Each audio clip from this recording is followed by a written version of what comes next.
नमस्कार मंडळी, स्वागत आहे आपल्या चॅनलमध्ये। आज आपण आलो आहोत नाशिक जिल्ह्यातील मेळा बस स्थानकावर। इथूनच आपल्या प्रवासाला सुरुवात होणार आहे। रात्रानी प्रवासाला नाशिकपासून ते कोल्हापूरपर्यंत। या प्रवासाचं अंतर बघायचं झालं तर जवळपास 450 किलोमीटरचं अंतर आहे। याच्या पाठीमागे जो आपण रूट बनवला होता सोलापूर ते नाशिक, तो जवळपास 400 ते 450 किलोमीटरचा डिस्टन्स होता। त्याच्यानंतर आपला हा ब्लॉग कंटिन्यू होतोय नाशिक पासून कोल्हापूर पर्यंत। बऱ्याच जणांची त्याच्यावर कमेंट होती की दादा नाशिक पासून कोल्हापूर हा प्रवास करा किंवा कोल्हापूर पासून नाशिक असं काहीतरी सांगितलं होतं, पण आपण नाशिक पासून करतोय। या रूटवर आपल्याला स्लीपर बसचा प्रवास सांगितला होता, पण या रूटवर स्लीपर बसला बुकिंग वगैरे दाखवत नाही, त्यामुळे आपण साध्या ऑर्डिनरी बसचं बुकिंग केलेलं आहे। बरोबर मेळा बस स्टँड वरून ती बस रात्री 7:30 ला लागणार आहे। सध्या टाइम झालेला आहे संध्याकाळचे 6:30 वाजलेले आहेत। अजून आपल्याला बस लागायला 1 तासाचा कालावधी बाकी आहे। समोर पाहू शकता संध्याकाळचे 6:30 वाजताचे दृश्य मेळा बस स्थानक।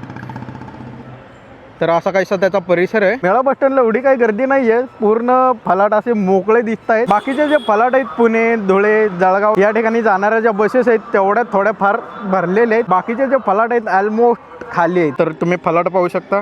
मला मेळा बस स्टँडची एक खासियत खूप जास्त आवडते। महाराष्ट्रातील पहिलं एसी बस स्टँड असणार हे बस स्टँड आहे आणि मेळा बस स्टँडला चिटकूनच मध्यवर्ती बस स्थानक, ज्याला आपण सीबीएस बस स्टँड म्हणतो, तो आपल्या समोरच आहे। सीबीएस बस स्टँड त्याला अटॅच हे मेळा बस स्टँड। जसं हे मेळा बस स्टँड बांधलंय ना तसं मानावं लागेल बस स्टँडला, कारण स्वच्छता प्लस सिक्युरिटी दोन्ही मेंटेन मध्ये आहेत। मंडळी आता तुम्हाला माहितच असेल नाशिक वरून बरेच असे आपण रूट केलेले आहेत, जसे की नाशिक तुळजापूर, नाशिक बेळगाव, नाशिक सप्तशृंगी, नाशिक अक्कलकोट, नाशिक नंदुरबार, बरेच असे रूट आपण कव्हर केलेले आहेत। आता या रूटवर नवी बस आहे, जुनी बस आहे, काय आयडिया नाही, पण बस ज्या वेळेस लागेल त्यावेळेस बघूया। आणि सध्याचं वातावरण बघितलं ना तर एकदम ढगाळ असं वातावरण आहे आणि थोडासा असा हलका हलका टिपक्याचा पाऊस पडतोय। याआधी मी तुम्हाला सोलापूर वरून थेट नाशिकला जाण्यासाठी शेवटच्या बसचा ब्लॉग दाखवला होता, पण हा जो ब्लॉग आहे ना नाशिक वरून कोल्हापूर जाण्यासाठी शेवटचा तर नाही, बरेच असे ऑप्शन आहेत। जसं तुम्ही इथून पुण्याला जाऊ शकता, पुण्यातून डायरेक्ट थेट सातारा, कराड, कोल्हापूर, बरेच ऑप्शन राहतात या रोडवर कोल्हापूर जाण्यासाठी। तर मंडळी आपल्याला मेळा बस स्टँडला कोण भेटलेले पाहू शकता, आपले सबस्क्रायबर मित्र भेटून भारी वाटलं, बऱ्याच गप्पा गोष्टी झाल्या आमच्या। तर भाऊ आपले व्हिडिओ कसे वाटतात? सगळ्यात आधी तुम्हाला ओळख करून देतो यांची। नमस्कार, माझं नाव हेरंबा बोरसे, मी नाशिकचा आहे मी। आणि सुब्राज भाऊंचे व्हिडिओ एकदम भारी असतात, बघायला एकदम भारी वाटतं खरंच। आणि नवीन नवीन रूटची पण माहिती होते, एसटीच्या कोणते कोणते नवीन नवीन रूट चालू झाले ते पण माहिती त्याची। आणि आज यांचा कोल्हापूर, नाशिक ते कोल्हापूर हा एक प्रवास होणार आहे यांचा। मी मगाशी जी गाडी बघितली कोल्हापूर नाशिक स्लीपर बस, या गाडीचा आपल्याला ब्लॉग सांगितला होता करायला, पण ही गाडी बुकिंगला नाही आहे। पण बुकिंगला असती तर मी बुक केली असती, पण ठीक आहे, गर्दी असते नसते काय भरोसा नाही। फायनली मंडळी आपल्याला बस लागलेली आहे नाशिक कोल्हापूर स्लीपर बस। पण आपण साध्या बसचं बुकिंग केलं होतं, तरी गाडी बुकिंगला नाहीये म्हणताय। तर 7:30 वाजून गेले, अजून काही साधी गाडी आली नाही, माहित नाही काय विषय। फायनली मंडळी आपल्याला बस लागलेली आहे 7:58 दादा ही कुठून येते ही गाडी? मला इथलं काय माहिती, आम्ही कोल्हापूरचे आहोत। अच्छा अच्छा, म्हणजे डेपो वेगळे काय? पलीकडची जी स्लीपर लागली ना ती बरोबर रात्री 8:30ला निघते आणि आपली जी गाडी ती 7:30ला निघते। दोन्ही गाड्या फलाटवर बरोबर लागलेले आहेत। पुणे वगैरे जाण्यासाठी ज्या बसेस लागतात ना त्या ठिकाणी आपली बस लागलेली आहे। आणि गाडी मार्ग पाहू शकता नाशिक, संगमनेर, पुणे, स्वारगेट, सातारा, कराड आणि कोल्हापूर। आणि ज्या गाडीने आपण प्रवास करतोय MH14, MH4319, तर या गाडीने आपण प्रवास करतोय थेट कोल्हापूर पर्यंत। तर आजच्या प्रवासाच्या सुट्टी गाडी आपली असणार आहे नाशिकच्या मेळा बस स्टँड वरून। आता आपली गाडी आली नाशिक रोड बस स्टँडला, बरोबर या ठिकाणी टायमिंग झालेला आहे 8:40। जशी गाडी मेळा बस स्टँड वरून हल्ली ना तशी थेट नाशिक रोडला आलेली आहे।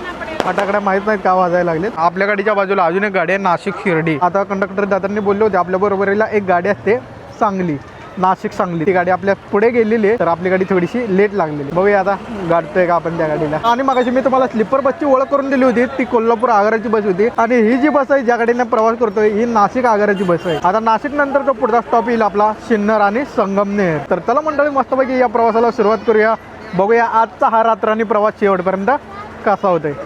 चला तर मग।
नाशिकपासून जवळपास 70 किलोमीटर अंतर गाठत 1.5 तासामध्ये आपली बस पोहोचलेली संगमनेर बस स्थानक. बरोबर इथे फलाट क्रमांक 13ला आपली बस थांबली आहे, जिथे पुणे, जेजुरी, फलटण, गोंदवले जाण्यासाठी बसेस लागतात. त्या ठिकाणी आपली बस थांबलेली आहे आणि तुम्ही बघू शकता फलाट क्रमांक 2 आणि गाडीला तुफान गर्दी. शेवटपर्यंत प्रवासी फुल पॅक झालेले आहेत. संगमनेर बस स्टँडला जो टाईम झालेला आहे रात्रीचे 10:05 झालेले आहेत. 10:05 संगमनेर बस स्टँडचा परिसर. तर या ठिकाणी बऱ्यापैकी प्रवासी दिसतील तुम्हाला. आता संगमनेर नंतर बघूया गाडी आता जेवणासाठी पुढे थांबते. या ठिकाणी अजून एक बस आलेली आहे. बाप रे बाप, नाशिक सांगली बस इथे फायनली पोहोचलेली आहे. आम्हाला वाटलं आपल्या पुढे गेलेली आहे बस. नाशिक सांगली आपली गाडी थोडीशी फास्ट आहे, त्यामुळे आपली गाडी लवकर जाईल मला वाटते. रात्री 10 नंतर ज्या बसेस येणार आहेत किंवा जाणार आहेत त्याचे वेळापत्रक दिलेले आहे इथे. तर मंडळी आता संगमनेर नंतर ज्या मार्गे आपली गाडी जाणार आहे आळेफाटा, नारायणगाव, मंचर, राजगुरुनगर, चाकण आणि पुणे. जवळपास अंतर बघायचं झालं ना संगमनेर पासून तर 150 किलोमीटरचं अंतर आहे संगमनेर पासून पुणे.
तर रात्रीच्या जेवणासाठी आता आपली गाडी थांबलेली आहे. बरोबर या ठिकाणी 10:50 झालेले आहेत, म्हणजे जवळजवळ 11 वाजत आले. बघूया आता रात्रीच्या जेवणामध्ये काय घ्यायचं. आपला रोजचा मेनू दाल खिचडी. मला वाटतं आपली गाडी आज लेट झाली होती ना, ती हळूहळू आता कव्हर अप व्हायला लागली. गाडी 80 लोक असली ना तरी गाडीनं बऱ्यापैकी चांगला स्पीड पकडलेला आहे. मंडळी आपला मेनू आलेला आहे दाल खिचडी आणि कशा प्रकारचा हा मेनू आहे पाहू शकता तुम्ही. दाल खिचडीवर हे काहीतरी बटर टाकलेलं आहे आणि त्याच्यासोबत लोणचं, कांदा आणि लिंबू. तर अशा प्रकारची आपली दाल खिचडी थाळी आलेली 120 रुपये पर प्लेट. या ठिकाणी आपण जे दाल खिचडी घेतली होती ना त्याची चव बघाल ना तर अशी ॲव्हरेजमध्ये बऱ्यापैकी ठीकठाक होती. या ठिकाणी आपल्या रात्रीच्या डिनरसाठी जो खर्च आलेला आहे, एक पाणी बॉटल आणि एक दाल खिचडी, टोटल खर्च 140 रुपये आपल्याला या ठिकाणी पडलेला आहे. आणि तुम्ही माझ्या पाठीमागे जो हायवे पाहताय ना, हा जो हायवे तो नाशिक पुणे हायवे NH60. या हायवेवरून आपण नाशिकपासून कंटिन्युअसली प्रवास करतोय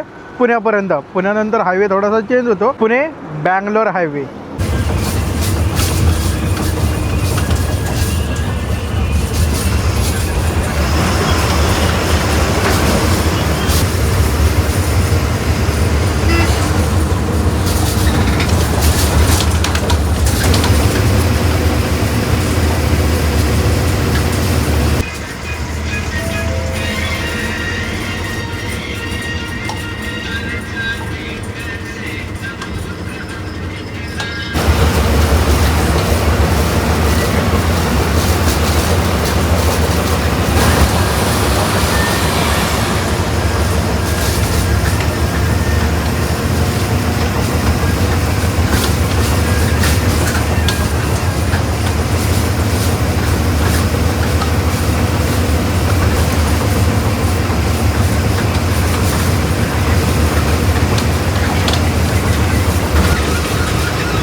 तर मंडळी नाशिकपासून जवळपास 220 किलोमीटर अंतर गाठत 5-5.5 तासांमध्ये आपण पोचलेलो आहे स्वारगेट बस स्थानक. ह्याच्या आधी शिवाजीनगर बसस्टँडला गेली होती गाडी, त्याच्यानंतर आता स्वारगेट बसस्टँडला गाडी आलेली आहे. आणि ह्याच्यानंतर अजून आपल्याला निम्मा प्रवास कंप्लीट करायचा आहे पुण्यापासून कोल्हापूरपर्यंत. म्हणजे आत्तापर्यंत आपण नाशिक ते पुणे हा प्रवास आपण निम्मा कंप्लीट केलेला आहे. आत्तापर्यंत जेवढे पण आपले स्टॉप कंप्लीट झालेले आहेत, नाशिक, संगमनेर, पुणे आणि आत्ता स्वारगेटला आलेली गाडी. आता स्वारगेट नंतर सातारा, कराड आणि कोल्हापूर. या गाडीसाठी आपल्याला फुल तिकीट पडलेले 848 रुपये ऑनलाईन तिकीट. आणि बरोबर आता स्वारगेट बस स्टँडला 1:37 झालेले आहेत. आणि स्वारगेट बस स्टँडचा जो परिसर आहे ना, तुम्ही परिसर बघा. तर अशा पद्धतीचा हा स्वारगेट बस स्टँडचा मध्यरात्रीचा परिसर. या ठिकाणी आपली बस पोहोचलेली आहे. आपल्या बसच्या बाजूला एक स्लीपर बस आहे धाराशिव आगाराची, बोरिवली धाराशिव. आणि आपण ज्या हायवेवरनं आलो, ज्या रोडवरनं आलोय, एकदम भारी हायवे असल्यामुळे ना कधी गाडीमध्ये तुमची झोप लागेल ना कळणार पण नाही. म्हणजे एवढा आरामशीर असा प्रवास होते. अजून आपल्याला इथून जवळपास 238 किलोमीटरचा प्रवास दाखवते पुण्यापासून कोल्हापूरपर्यंत. मंडळी, आता स्वारगेट आगाराच्या बरेच आपण देवदर्शन यात्रा, सहली यात्रा कव्हर केलेले आहेत. आणि पुढची जी ट्रिप येणार आहे स्वारगेट आगाराची, ती आय थिंक मला वाटते इटापूर का अशी काहीतरी गाडी जाणार आहे. अजून एक बस आलेली आहे इथे धाराशिव मुंबई बरोबर या टायमिंगला. गाडीमध्ये प्रवासी पाहू शकते तुम्ही, सगळे प्रवासी एकदम शांत झाले. तर बऱ्यापैकी प्रवासी आहेत गाडीमध्ये. मला वाटतं आपण आता कोल्हापूरला ऑन टाइम पोहोचू. म्हणजे या गाडीच्या पोहोचण्याचा जो टायमिंग दाखवते ऑनलाईनला, तो 6:15 7:30 दरम्यान. मला वाटतं ऑन टाइम पोहोचून जाईल आपली गाडी आरामात कोल्हापूर. नाशिक पासून आपण नॅशनल हायवे 7 हा कंप्लीट केलेला आहे. आता पुण्यापासून आपल्याला जो हायवे कंप्लीट करायचा आहे नॅशनल हायवे 48, म्हणजे पुणे बँगलोर हायवे.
मंडळी, आता आपण पोहोचलो कराड बस स्थानक. बरोबर या ठिकाणी पहाटेचे 4:55 झालेले आहेत. म्हणजे पहाटेचे 5 वाजत आलेले आहेत. आता कराडपासून जो आपला अंतर राहिलेला आहे तो जवळपास 75 किलोमीटर. आता या संपूर्ण प्रवासात तुम्ही बघितलं असेल, या रोडवर सिंगल क्रू होते. आणि हा प्रवास मी जास्त वाढवून नाही दाखवला तुम्हाला, कारण या रोडवर असे बरेच प्रवास केलेले आहेत, पण नाईटचा प्रवास थोडासा कमी होता. तर तुम्हाला टायमिंग कळायला असेल कोणत्या वेळेत कुठे गाडी येते. आणि हा पहाटे 5 वाजताचा परिसर कराड बस स्थानक.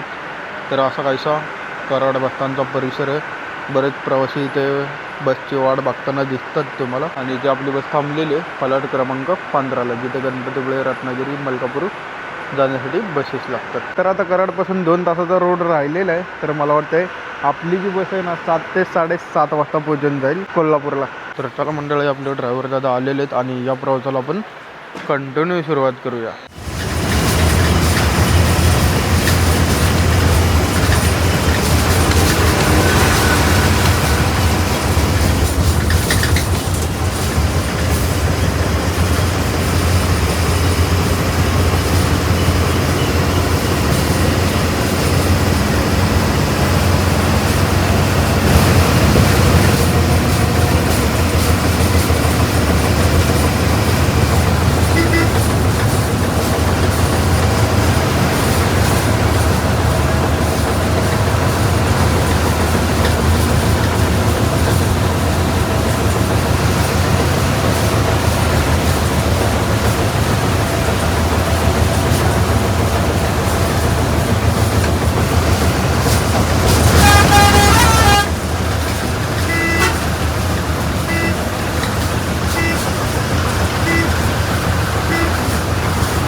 गाडी निघणार नाही. आपली गाडी जस्ट आता टाकायला गाडी चान्स हे इकून टाकू ना, इकून त्या साईडला आहे का रस्ता आहे का? मग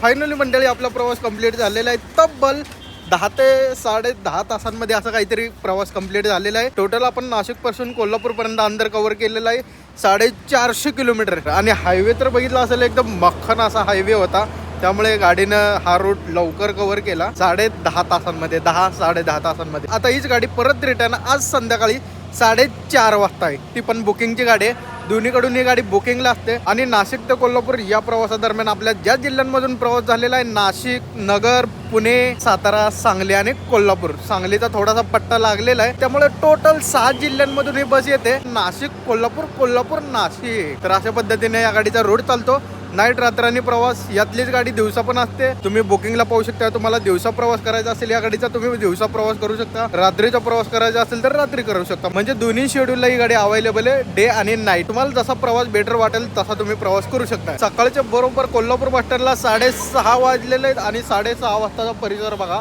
एकदम मस्त असं वातावरण आहे इथे. बरोबर 6:30 वाजता आपण इथं पोहोचलेलो आहे आणि असं काहीसं वातावरण आहे. तर मंडळी हा रात्रानी प्रवास तुम्हाला कसा वाटला नक्कीच कॉमेंट करून सांगा. आणि चला मंडळी हा प्रवास आपण इथे एंड करूया आणि व्हिडिओ नवीन अशा मोठ्या लॉंग रूटवर. तोपर्यंत आपल्या चॅनलला सबस्क्राईब करा, लाईक करा आणि शेअर करा. व्हिडिओ पुढच्या ब्लॉगमध्ये लवकरच. चला बाय.